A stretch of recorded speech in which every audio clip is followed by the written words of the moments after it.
Ladies and gentlemen, let me first congratulate the Institute on its 45th anniversary. The Institute was founded in times of the so-called Cold War and when there were still two economic visions and how to create prosperity and well-being for the citizens of the world. It was for both reasons that the Institute was established in Vienna. In international statistics, e.g. on the purchasing power, Austria was regarded as an interim solution, the missing link between market economies and planned economies.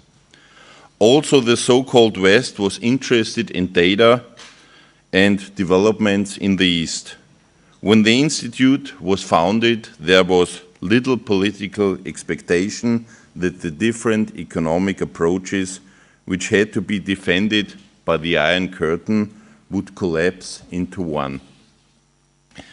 History showed that institutions based on extraction and limited freedom rather than in creation and self-interested of the citizens can have long durations but will overcome finally.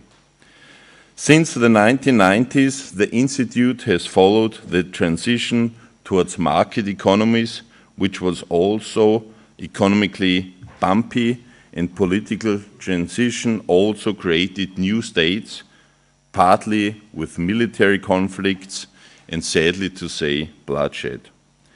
The central impetus to change in many of the countries covered by the Institute was the prospect of EU membership.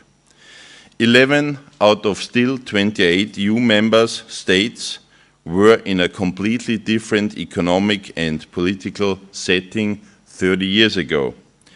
Today, 260,000 citizens of these 11 EU countries work in Austria, and additionally 140,000 from the other Balkan countries. The latter came partly as refugees. Those 400,000 contribute to the prosperity in Austria, but the sheer volume, including additionally 150,000 refugees from other origins, has also created new challenges in Austria which have to be addressed. This has to be put into relation with our net exports to the two regions. Last year there was a solid trade plus of 3.1 billion euros with CEE countries, which cover 17.7% of our exports. If you take the Balkan countries last year, the Austrian net exports amounted to mere 0.2 billion euros or 0.9% of our merchandise exports. If you add the profits but also losses of our financial sector in the region, you get an idea that good knowledge of the region can really pay off. Personally, I am confident that within the next 10 years, more countries in the Balkan will be ready to join the European Union. The Institute is well placed to advise both the accession countries and the EU institutions on economic reform strategies which will benefit all and foster economic convergence. Seemingly, transition is also a process which can take more time, and tensions have arisen in the EU family. The Brexit, the emergence of trade conflicts, migration and security issues call for a common approach within the European Union. We should also put the security of the citizens in the center. Austria will be at the helm of the European Union in the second half of this year. Our aim is to build bridges between the nations and to establish security and peace as basis for further prosperity.